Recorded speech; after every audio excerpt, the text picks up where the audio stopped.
Imagine that you wake up in a place that you've never visited before. Strange colours, strange shapes, everything reacts somehow. Where are you?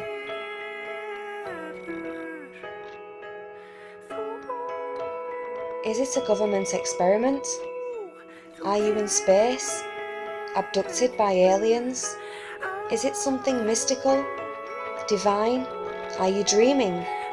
Could this be a virtual reality? Where are you?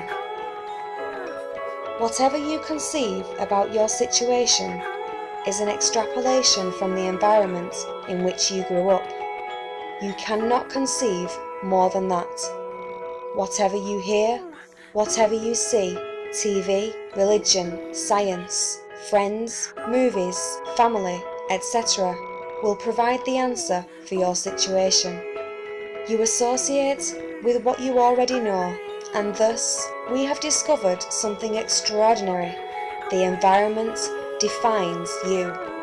Therefore, we will try something nobody has tried before, to analyse the current environment and see if our perception about the world is based on something real.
And the nurse says, I want a healthy body. I said, what do you want it for? You're just healthy, so what? I'd rather have a healthy mind and a warp body. Realize that the iron from that meteorite and the iron from your blood has common origin in the core of a star. Tell me what part of my brain is lighting up, because that excites me. That makes me want to grab people in the street and say, have you heard this? There are not yet obvious signs of extraterrestrial intelligence. This makes us wonder whether civilizations like ours rush inevitably headlong to self-destruction.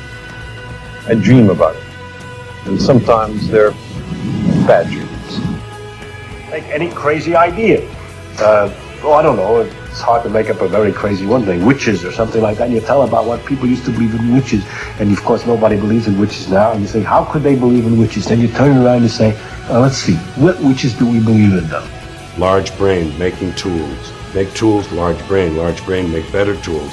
Talk, have to link language. You take this, put in here. We learned language, the brain got bigger, language. We grew, we had great gifts, and we gave it up, all up for both man, for both money and God.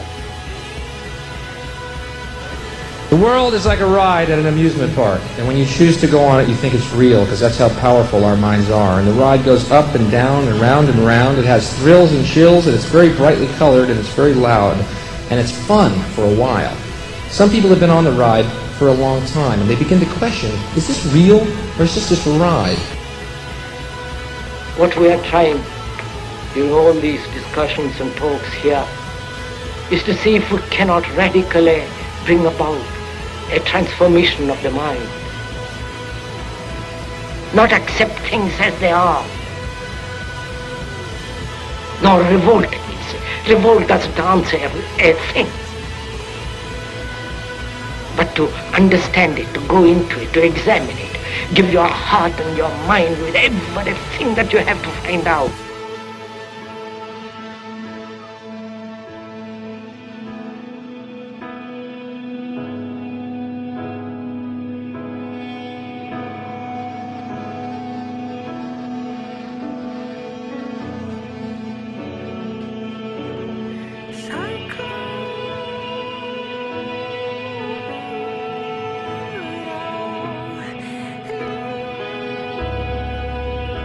when we physicists look in outer space for alien life, we don't look for little green men.